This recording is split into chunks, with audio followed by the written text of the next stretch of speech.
So sorry about that. I did not realize that we run out of time.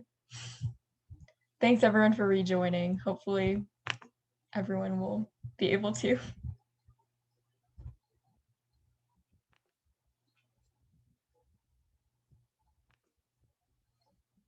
Thanks for rejoining, everyone. I am so sorry about the Zoom limit. Sadly, we weren't given funds for Zoom Pro, so thanks for rejoining. Oh, no, of course. So sorry. No, not at all. I had totally forgotten about that. Yeah, so that seems like a good segue to Q&A then. If anyone has any questions, and if you don't, I can keep just going on and on. Chat, that would make a lot of sense. What things inspired you, gave you the ideas for your works? How do you develop the beginnings of an idea into a full outline or a draft? I have too many ideas. I am inspired by basically, so I'm writing books for kids. I'm inspired by the stuff I was reading as a kid. I was a kid in the 80s, so you probably have never even heard of half of it. I get inspired by like watching anything creative. By like, I love animation. I love anime. I love Disney movies. I get really inspired by anyone who's kind of it doesn't even matter if it's like a corporate thing. If they're trying to tell a story and it's making me feel something, I love it. So I get very inspired by that. In terms of ideas, though, it's basically just thinking. Right now, I'm trying to do a lot of high concept stuff because of what I was saying before. It's easier to pitch. I can do what I want within a story foundation if I have something that appeals to like a publisher. So my ideas are more kind of just coming up with fun stuff, and it's a lot of daydreaming, a lot of brainstorming, a lot of when I'm like jogging or showering or something, just coming up with as many ideas, or just like seeing where an idea goes. And because of the position I'm at, which I'm really lucky to have a contract for several more books, I'm thinking about like what ideas will appeal a year from now, which means I get to kind of put the time in ahead of time and just let them percolate in my head. And that's where most of the work kind of happens. Usually if an idea is something I'm going to love, it's going to kind of keep coming back to me over and over. Even if it's just like a few lines here or there of like, what if this happened? And that's where then it leads into like, usually for me, an outline. I have a different cat in here somehow now. What I realized for myself is that I benefit a lot from a structured outline. I get to the point where I actually summarize every chapter before I start, both to make sure I know what is going to, like how the character arc is going to work, how the plot is going to work, but also so I discover any plot problems that happen ahead of time and I haven't actually, written 3/4 of a book and have to start over from scratch. I did have to do that for my second book, Twice Upon a Time, and it was a nightmare. So I started doing this to kind of fix that problem. And I also realized a lot of people ask about writer's block and stuff, and that having an outline takes care of so many of those problems because you always know what's coming next. You can change it. You can feel free to like explore different things as you go, and it might turn out that your end result is completely different from what you started with, and that's totally fine. But you have that map. Usually when I'm talking to schools and kids, I'm always like, if you're going to go on a road trip, you like to know where you're going to end up, even if you find fun things along the way. And that analogy kind of works in terms of both in outlining and then when you're actually in the book, the characters aren't doing what you want. So yeah, I don't have any kind of special formalized outlining. I literally just type in a Word document like 1, 2, 3, and it's just chapter 1, chapter 2, chapter 3, like paragraph by paragraph. And I'll usually do that for a series as well. I like to know how a series are going to end before I start them. And that changes. Like the series that was a little more depressing, like I mentioned, it's called Revenge of Magic. It was originally going to be 7 books, and they bought 7 books, which was amazing. And then it didn't sell as well. So we mutually were like, let's cut this a little short. And so it turned into 5. And so I basically had to restructure that. But because I had, we did that, we decided that around before book 3 came out. So I was able to kind of restructure the plots I had for most of the rest of the series because I had them available, and it helped enormously. So yeah, it's it wasn't really, I would say do whatever like method makes you feel most comfortable. The other thing I'd always say, and it's advice that I don't take but always give, is that your first draft is always going to be a nightmare. Don't stress about it. Let it be bad. Let it be terrible. My first drafts are literally like mind-bogglingly bad. I always question what I'm doing and why anyone would pay me to do this every time. And I'm 13 or 14 books in. So and that's their point. The point is to get to the end of the story, get the story down, create a foundation that you can then later go out in future edits and fix.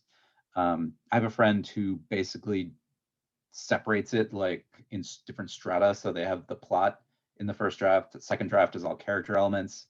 Third draft is like a cleanup of dialogue and stuff.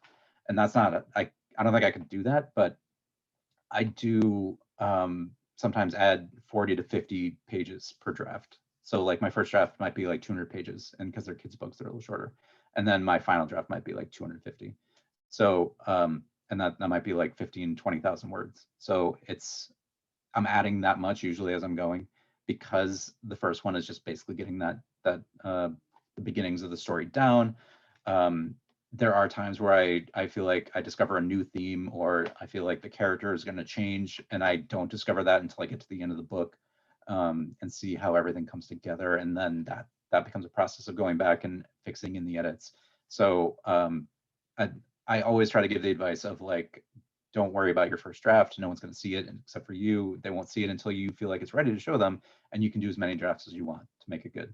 And like I said, I don't take it and I freak out every time. Do you have any tips on dealing with rejection, especially for people who plan to be in the creative field? Yeah, I have the same tips that everyone else does. And again, I don't follow them. It's heartbreaking to get any rejection.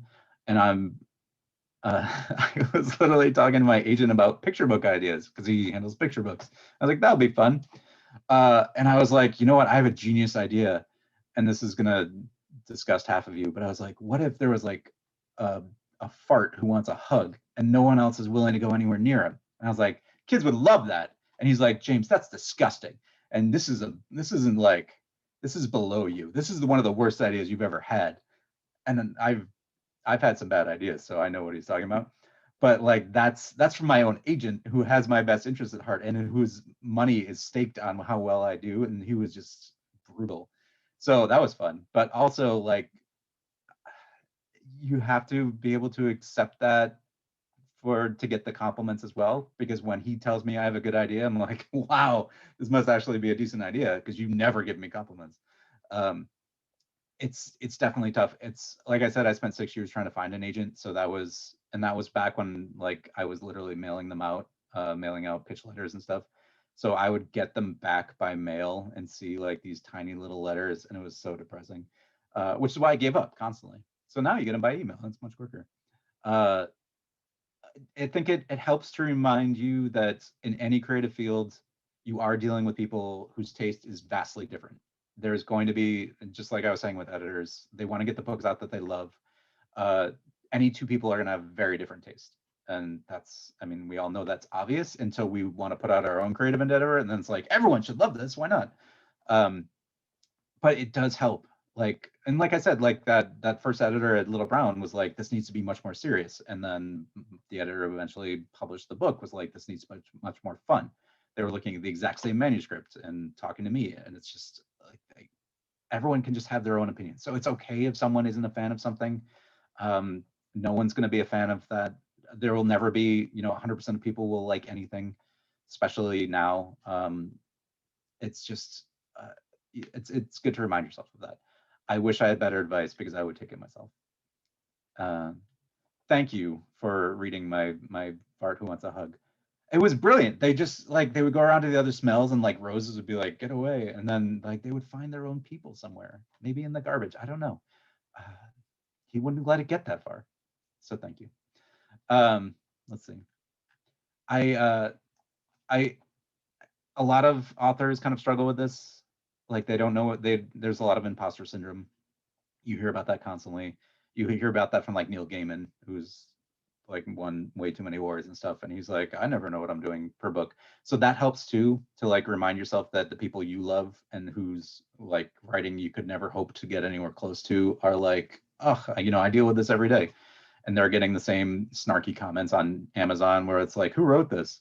So, and it is fun to go, you should never go on Goodreads if you're an author, because it's like a post-apocalyptic hellscape of people just being, my favorite thing I ever read on there was like, he thinks he's being so clever. And I wanted to be like, I really don't.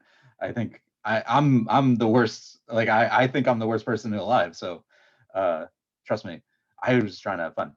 So, but yeah, it's easy to get discouraged if you read reviews. There's a famous review company. I don't really know if they put out a magazine or anything anymore. They're called Kirkus Reviews. They're known for being like brutal and kind of delighting in that. But they also review every single book that comes out. So you're going to get a Kirkus review and it's going to be a nightmare. One of them, my editor, this is like an urban legend about a Kirkus review that was like, this author should be taken out into their backyard and shot so they never write another book. And I don't know that I don't know if I want that to be true or not. I feel like I could get that review and I would be like, you know what, I'm kind of impressed. Like to cause that much just hatred is still kind of amazing. Um, I got called all kinds of stuff by Kirkus for Half Upon a Time and Twice Upon a Time, and they hated them. And then they really love Story Thieves, so you just never know. And to the point where Kirkus reviewers are anonymous, and the same reviewer ended up asking to review the other Story Thieves books. So it's, you just never know. Someone might love something. I have fans who are like, I really love this, and your other books are garbage. So it's totally okay. There are fans of like my depressing series who wish it could have been 7 books. It's just everyone has their own taste. Do we have other questions?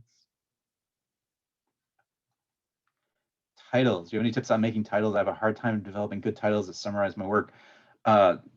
Titles are awful. And they're taken so seriously because that's in a bookshelf, you're basically seeing the spine, unless your book is face out, and half the time publishers have to pay for that.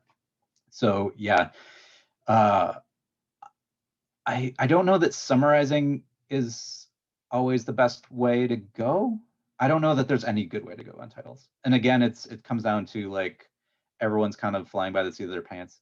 I sent my editor 11 pages of titles for Story Thieves because Story Thieves had no meaning in terms of the series. It was literally just 2 words I put together because I was at that point in my life where I was just gonna like, I couldn't do this any longer after 11 pages of titles. It started out as like the half fictional girl, and I went through every sort of like story jumping and book explore, like just every single thing I could think of, and I got to Story Thieves. And they're like, that sounds cool. And I was like, I mean, fair, but like I don't know what it means. And I literally had to put a scene in where like the fictional people were like, authors are story thieves because they're stealing our lives and they're putting them out for you to read. And which actually took it in a fun way and a fun new direction for me, but like it was not fun. So I titles, everyone wants a perfect title. There's no such thing. Half the books you probably loved in your history have terrible titles. Harry Potter is a terrible title. I'm sorry. Harry Potter and the whatever is just a terrible, it summarizes it pretty well, but it's terrible. And also I need to stop using Harry Potter references because J.K. Rowling needs to just be rich and be quiet. And that sounds awful, but like she has terrible opinions. Sorry, I hope I didn't offend all your Harry Potter fans. But like titles, half the time, like think about how you get recommended books. You're probably getting recommended by maybe someone whose opinion you trust, maybe another author, maybe something random on Twitter. I can't even think of the titles of half the books I love. And they're all like, there's this huge new amazing like trend in science fiction to be just like, I don't know, all these diverse authors are coming in and writing amazing books. And I like thinking of the series I've loved, and they all have such science fiction-y titles that they just blow right through my mind. And I still love them, and it's just meaningless. And I feel like titles almost don't matter as much when you're ordering something from Amazon. You basically just need something to Google. So yeah, I would worry less about titles. Beyond the fact that any publisher who's going to take your work will instantly be like, so we'll need a new title. My half fictional book, my half upon a time book was called The Broken Mirror. It was all references to the what happened. It was a broken magic mirror. Second book was going to be like The Crystal Slipper based on Cinderella, and it turned into Twice Upon a Time because they're like, well, we've been calling it Twice Upon a Time in the publisher here, so let's just go with that, because they were like half upon a time, twice upon a time, and the math didn't really check out. And I did have to think of a new title for the third book because everyone was like, well, kids know what thrice is. And I was like, I'm not sure I know what thrice is. So yeah, it's great if you can come up with a title that like perfectly fits, and it's probably not going to happen. And you will probably get in fights about it, so it'll be good. How do you prepare your characters and world building before starting a draft? I was just having a conversation with a YA author who was writing middle grade for the first time, and her book's like, it incorporates like these animals that have magical powers, and she admitted on the Zoom call that it was based on Pokemon, and I was like, that's amazing. And she said her favorite part of writing was sitting on the floor listening to music, imagining her characters, and I think that's a great way of describing how I prepare characters and world building before starting a draft. It's almost like you have to, however you think, however you daydream, however you imagine, it's about getting a feeling about it. World building is very different. That for me, world building involves a lot of plot elements, and then any side details aren't as important for me because those come up in the draft when I'm writing paragraph descriptions and stuff, and like that might change something down the road, but like world building for me is something that kind of comes through the writing. But characters, like character interactions and their character arc, and like how it's going to feel when they discover this or this goes wrong, that's such like a sit on the ground and listen to music kind of thing for me. It's also like what ultimately will probably lead your plot, so those things might be interchangeable. But I had a moment in the second Half Upon a Time book where the main character is basically told by a fairy godmother that he's worthless and he's not good enough for the girl he's had a crush on and everything. And like that moment makes me so happy because I listened to so much depressing music while imagining it and just being like, oh, kids are gonna cry. And they did. It was so successful. But that was like such a win because I had so many depressing kind of like sad romantic music moments about that. And so it was everything I wanted it to be. But it really does come down to just like, I mean, there is definitely like a foundation kind of like you have to structure your character arcs. There are all kinds of ways to do that. I've cheated in a number of ways. Dan Harmon, who does Rick and Morty, has a really great story circle that will help you with character arcs and plots. It kind of simplifies like the hero's journey, which is probably overused, but it does give you a foundation if you're just kind of starting out and you can play with it. It's nice when you know what some of the rules are so you can mess with them and make them your own. But there are all kinds of ways to simplify, and there are all kinds of books I could probably recommend if you were interested. A lot of screenwriters go and do Robert McKee's story thing. It's not called story thing, it's called story. But that's out in book form, and that will give you a good sense of sort of traditional, like just good formulas to use. And formulas are helpful if you are sort of starting out or if you're kind of just exploring what might happen. And you can always change them, make them your own. But it does give you sort of something to fall back on. And it's something that, you know, if it's worked in 1,000 movies, it's probably something that can work for you, whether or not it feels right. I mean, whether or not it like fits however your writing is. But yeah, those kind of things often help, especially if you're feeling like you're not really sure how a character arc is going to go. It can give you just like, it gives you a map, and then you can kind of play around with that. World building is a weakness of mine. I have a short attention span, so when I'm reading, if I'm reading something that's escapist, I will often kind of read quicker through the descriptive stuff because I want the story. I am much more interested in the characters and how they're interacting, and that shows in my writing. which is probably why I write more for kids. But it's something that a lot of people do really well. If you read Brandon Mull's Fablehaven growing up, he's a friend of mine now because I loved his books and I gushed to him when I first met him. And he does amazing world building. He, like, everything is thought out before he starts. That's just not how I think. I'm definitely thinking more about the emotional connections that, like, the characters are making, and the issues they're having. So it's tough. I wish I could kind of give you a better way of doing it. I would imagine it comes down to daydreaming and kind of figuring out, first of all, like, you've got the plot, so you know what you kind of need. If you are doing the Hunger Games, you want to set a bunch of kids to murder each other. You need a reason for that. And so that might lead into developing the districts, which leads into developing, like, capitalism versus, like, all the different things in Hunger Games. And sort of that might lead you to, like, a villain in President Snow and stuff like that. So I think some of that comes through, like, the needs of the plot. And then a lot of it is just sort of, I really feel like you get most of it just through exploring. Like, you're going to be, if you're writing a fantasy book and you're in some sort of city, I'm doing a sequel to Have Fun a Time right now, where they're in, like, a city full of cursed people. So a lot of the world building was like, what kind of people would live here if you're like a Humpty Dumpty egg versus, like, a frog prince? How are those two people going to live in the same city and function? So they're fascinating questions that no one else in history has probably ever thought of, or if they have, they didn't leave notes for me.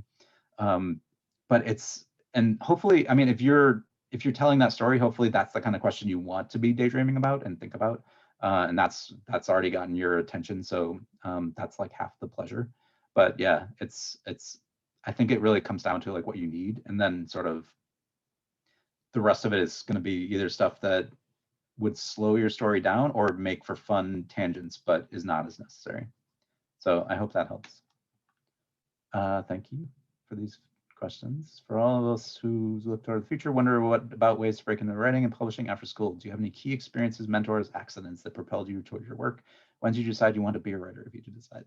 I did want to be an animator, and then I realized I had no skill at drawing, which may be less important now if you can do it on computers, but I probably not. But like I said, I think I said this earlier, I was writing stories just for myself, and it really became about wanting to tell stories as opposed to the medium for how to tell them. And words, you don't need any specific talent to be able to shape the letters, so it became much easier. I think, and like I said, I had a few creative writing professors in college. I had some amazing teachers growing up, like in elementary school and high school and stuff, but I just, taking specific creative writing courses, which I'd never been able to do before that, just through the various schools I went to, it gave you a reason to be creative and to have somebody critique it. And that was something I'd never tried because I'd never been brave enough to show anybody, or I never even thought about it. I was writing stories because I would have a story in my head. I was daydreaming about it, and it didn't feel real or set in place until I wrote it down, since you can always change something in your head. So it was really just for me.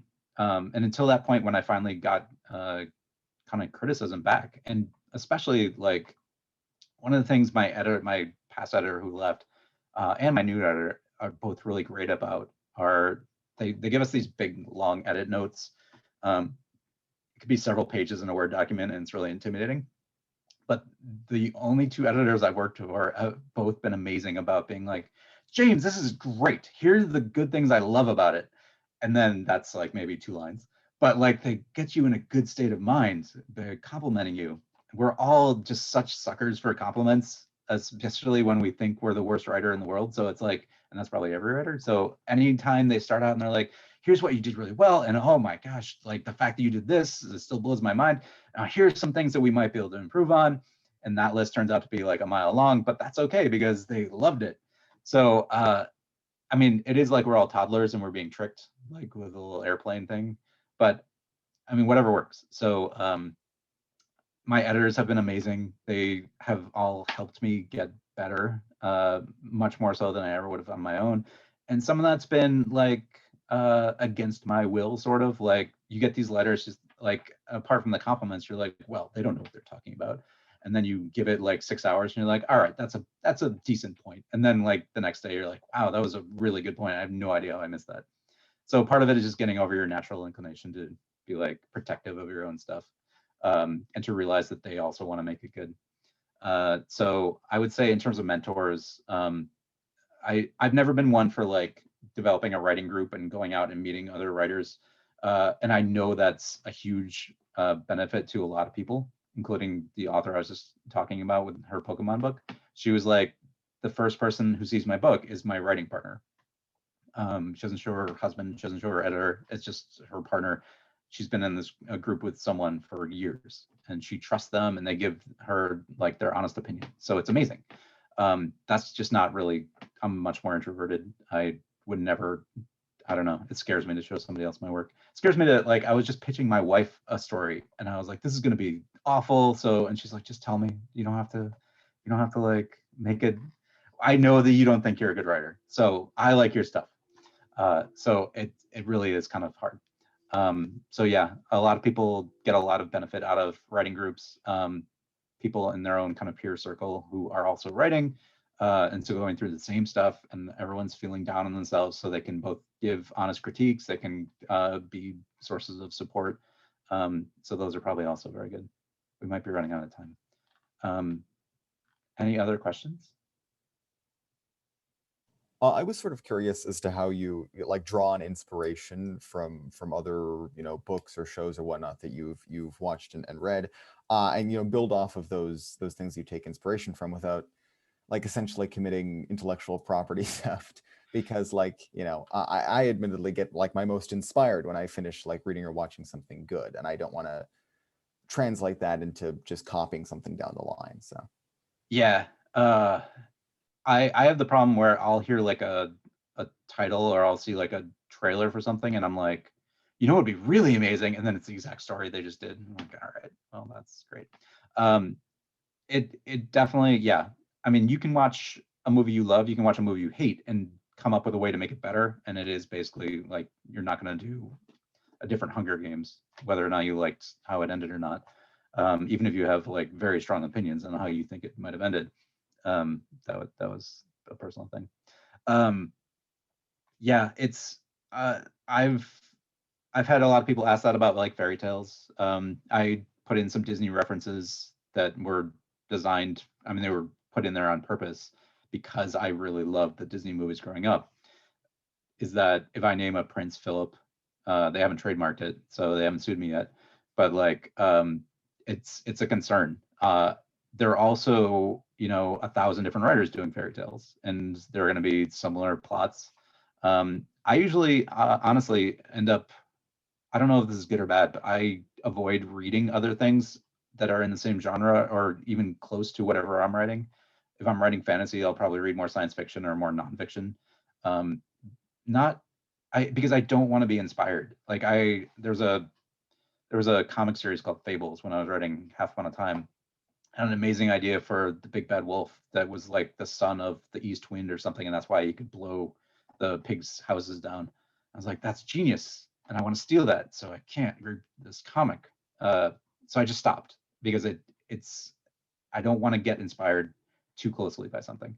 But you're right. Like anytime I see a movie I love, I want to do something like that. I want to feel that same thing again. And I'm sure that's probably pretty common. And I think the answer is to either um, change it enough so that no one knows you're stealing, or kind of use that same feeling and tell a completely different story that comes from you in some way. Yeah, I feel like direct inspiration kind of fades too. You're left with like loving something.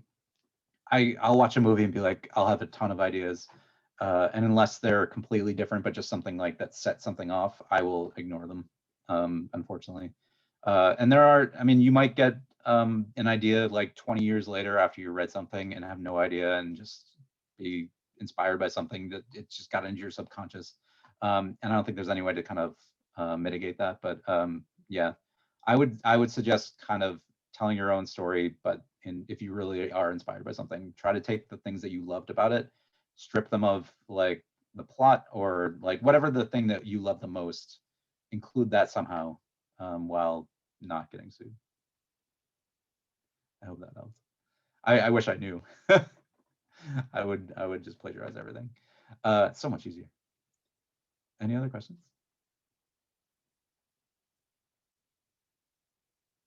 Got the countdown on the meeting time. Okay, well, I appreciate you all showing up. I'm sorry for how rambling I am. This is why I didn't do a presentation, because I know how I think. It probably would have helped. But I hope any of that helped. Honestly, if you have any questions that come up later, you're welcome to track me down on social media. I'm always happy to answer and to give you advice if you would like it. Definitely take it with all the salt in the world, because there are much easier ways to get into publishing than I did. And I've told people my story and had other authors be like, "You did what? Like, it's so much easier to do this." And it was for them. So yeah, I wouldn't necessarily take anything I did as a map, but I would take the kind of larger points as stuff that you might have to deal with. So you really do have to love it. When I talk to kids, I always promote like the positive stuff, getting to tell your story and getting to like something that you saw in your imagination, they get to recreate in their imagination. And that is true. That's the most amazing feeling. But since you're older now, I'll give you the horror stories. And those are fun. So I hope this was in any way helpful, though. And thank you very much for having me. Thank you so much for all your insight. This is so exceptional. This was amazing. And do you want to put your email or social media in the chat in case people want to take that? Sure. I'll just put my, oops.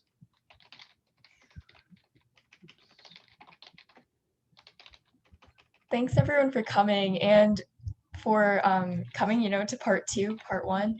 And we'll have these recordings available probably on our Magnitude website, if that's all right with everyone. And yeah, you can also email us at, here, I'll put our email in the chat in case you want to request a copy of the recording or ask any more questions to us.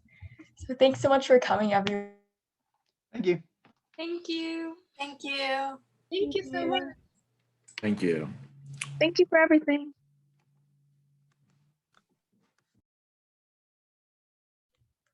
Thanks, everyone. Okay.